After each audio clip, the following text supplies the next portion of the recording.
నమస్తే, welcome to hit TV. రాష్ట్ర ప్రభుత్వం అంగన్వాడీల పట్ల వ్యవహరిస్తున్న ద్వంద్వ వైఖరి వీడాలని, కనీస వేతనం 26,000 ఇవ్వాలని సిఐటియు జిల్లా ప్రధాన కార్యదర్శి తేజేశ్వరరావు, అంగన్వాడీ వర్కర్స్ మరియు హెల్పర్స్ యూనియన్ జిల్లా అధ్యక్షుడు కళ్యాణి డిమాండ్ చేశారు. అంగన్వాడీల సమస్యలు పరిష్కరించడంలో ప్రభుత్వం నిర్లక్ష్యం వహించడంపై ఏపీ అంగన్వాడీ వర్కర్స్ మరియు హెల్పర్స్ యూనియన్ సిఐటియు ఆధ్వర్యంలో శ్రీకాకుళం నాగవల్లి నదిలో జలదీక్ష చేస్తూ అంగన్వాడీలు వినూత్నంగా నిరసన వ్యక్తం చేశారు. ఈ సందర్భంగా వారు మాట్లాడుతూ రాష్ట్ర ప్రభుత్వం అంగన్వాడీల సెంటర్ల తాళాలు పగలగొట్టమని, సచివాలయ ఉద్యోగుల చేత పనిచేస్తూ మరోవైపు సమస్యల పరిష్కారానికి సానుకూలంగా ఉన్నామని ప్రకటించడం ద్వంద్వ వైఖరి కాదా ప్రభుత్వాంది అని ప్రశ్నించారు. వైసీపీ సోషల్ మీడియా ద్వారా, పత్రికల ద్వారా ఐసిడిఎస్ మంత్రి ఉషశ్రీ చరణ్, బొత్స సత్యనారాయణ అంగన్వాడీలను ముందు విధులకు హాజరుకండి, 3 నెలల్లో సమస్యలను పరిష్కారం చేస్తామంటూనే మరోవైపు వాలంటీర్లకు, సచివాలయ ఉద్యోగులతో ఐసిడిఎస్ విధుల నిర్వహణ అప్పగించాలని ప్రయత్నం చేస్తున్నారని ప్రభుత్వంపై మండిపడ్డారు. నిత్యం కష్టపడే అంగన్వాడీలకు వేతనాలు పెంచడానికి, గ్రాట్యుటీ చెల్లించడానికి డబ్బులుండవని ప్రశ్నించారు. నా పేరు లీలారత్న కుమారి. నేను 18 సంవత్సరాలుగా ఈ ఐసిడిఎస్ ప్రాజెక్ట్, శ్రీకాకుళం అర్బన్ ప్రాజెక్టులో పనిచేస్తున్నాను.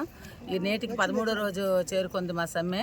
దీని విధంగా మేము చాలా 11 డిమాండ్ల మీద పోరాటం జరుపుతున్నాము. ఈరోజు కొన్ని కోట్లు ఖర్చు పెట్టి మాకు చీరలు ఇచ్చారు, తర్వాత సెల్ ఫోన్లు ఇచ్చారని ఇలాగ ప్రభుత్వం చెప్తుంది. సెల్ ఫోన్లు వేస్ట్, అవి ఏనికి కూడా పనిచేయవు. మా పర్సనల్ సెల్ ఫోన్లో మేము డేటా వేసుకొని మేము వర్క్ చేస్తున్నాం. అది 10 పైసలకు కూడా పనికిరాని సెల్ ఫోన్ ఒకటి ఇచ్చారు. చీరలు చాలా నాచురకం చీరలు ఇచ్చారు. ఆ చీరలు మేము ఒక రోజు కట్టుకుని 2వ రోజుకి పనికి రాకుండా పోతుంది. అది అలాగా అలాంటి ఖర్చు పెట్టేది మా శాలరీ పెంచితే బాగుండు కదా అని మా ఉద్దేశం. జగన్మోహన్ రెడ్డికి మా సభాముఖంగా తెలియజేస్తున్నాం. తర్వాత ప్రీ స్కూల్ పిల్లలకి ట్యూషన్లు అదేంటి చదువు చెప్పకుండా టీహెచ్ఆర్లు పంపిణీ జరుగుతుంది. టీహెచ్ఆర్ పంపిణీ ఎలాంటి జరుగుతుందంటే అనర్హులకి ఇవ్వడం జరుగుతుంది.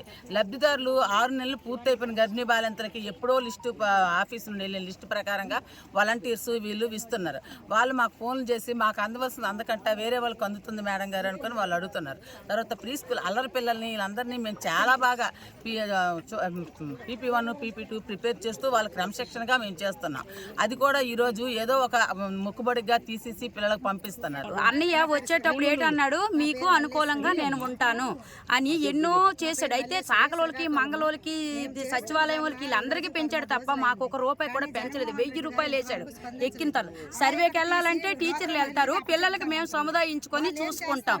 ఏ చిన్న డ్యూటీ వేయాలన్నా అంగన్వాడీ వాళ్ళే కావాలి, ఏది చెయ్యాలన్నా అంగన్వాడీ కావాలి. చిన్నపిల్లలు తల్లే భరించలేదు 2 పిల్లల్ని. అలాంటిది 15-20 మంది పిల్లల్ని మేము సముదాయిస్తుంటే టీచర్లు బయటికి వెళ్ళి సర్వే చేస్తూ ఎండనక వాననక తిరిగి కష్టపడుతున్నారు. కష్టపడి ఇన్ని చేసినందుకు కూడా మాకు జీతాలు పెంచడానికి ఏమైంది? ఇంతమంది ప్రజలకి ఇంతేసి డబ్బు వేస్తుండగా మాకు పెంచడానికి ఎందుకు అంత కష్టం? మేము ఉదయం 9 గంటలకు వచ్చి 4 గంటల వరకు కూడా ఆయా టీచరు ఇద్దరు కూడా సమన కష్టపడుతూనే ఉంటారు. చిన్నది ఏ గర్భిణీ కానీ ఏదైతే ప్రాబ్లం జరిగినా టీచర్దే మాకు అంటారు, అక్కడికి వెళ్ళలేదు, సర్వే చేయలేదు అంటారు. ఇంటర్వ్యూ శిశంగా ఇది జరిగినా సరే మాదే ప్రాబ్లం అంటారు. ఇలాగ ఒకరికి అందకపోయినా మమ్మల్ని టార్చర్ పెట్టారు. ఇన్ని రకాల టార్చర్లు పెట్టినప్పుడు మేము ఎన్నో భరిస్తూ పిల్లలని చాలా సహనం ఓర్పుతో మేము చాలా సముదాయిస్తూ వాళ్ళకి ఆటపాటలతో వాళ్ళు చదువు చెప్పడము, మేము అన్నం తినిపించడము చేయడం, అలాగే టీచర్ ఒక అండర్స్టాండింగ్తో చక్కగా మేము సెంటర్లు నడిపిస్తున్నాం. ఇప్పుడు ఈ కొత్తగా నిన్నగాక మొన్న వచ్చిన సచివాలయం వాళ్ళు మా తాళాలు వెళ్ళి కొడితే మేము ఎంత చీపు రోడ్డు మీద పిల్లలతో ఎక్కి ప్రతిరోజు ఇవాళ 13 రోజులే ధర్నా చేస్తాం. ఈ వీడియో కనుక నచ్చినట్లయితే please like and share and subscribe.